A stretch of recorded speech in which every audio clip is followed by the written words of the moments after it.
So assuming good faith, which is something I'll get to in a second, we try to get the message out, but I knew in the political environment that we're in the United States, and on this issue in particular, that the other side would be very, very energized. I mean, I think the internet underlies so much of our daily experience now that any change to internet regulation would be viewed with some concern. And so I tried to get the message out in a variety of ways, through an op-ed, through Twitter, et cetera, that this would be a positive thing. But it's it's very difficult for me to make my case. Light touch regulation over time incentivizes infrastructure investment, whereas the other side can get some celebrity or politician to say, Ajit's about to destroy the internet, which is much pithier, right? Just, in the soundbite era in which we live, that's just an easier argument to make. And so I'm not sure what we could have done differently in 2017, but I had faith in knowing that over time, our decision would be the right one. And that's why every single day, including just yesterday, when we found out that speeds had doubled since our decision was made in 2017,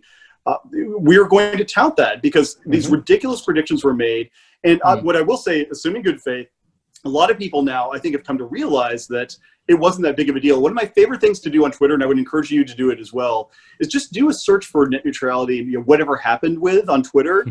All of these younger people who were sold a bill of goods are, I thought the internet was going to end. Whatever happened to that issue? Or how is the internet still around? Or what was the name of that guy who was behind it? Sometimes I'm trying to figure out. Those are the best, right? Because it proves the fact that they were sold the crisis of the moment, and now they've moved on to a different crisis. Now, as you said, assuming good faith, though, I think a lot of people acted in bad faith. They knew much better, and they paraded these ridiculous hyperbolic predictions anyway. You're going to have to pay $5 per tweet. The internet's only going to work one word at a time. Or my favorite, which is on CNN's website, this is the end of the internet as we know it. And the very fact that we were able to have this intercontinental discussion over a high-speed connection now proves the fact that that was false. And so, I always knew that history would be on our side, and I'm pleased now, almost 3 years later, to be able to say that we made the right decision.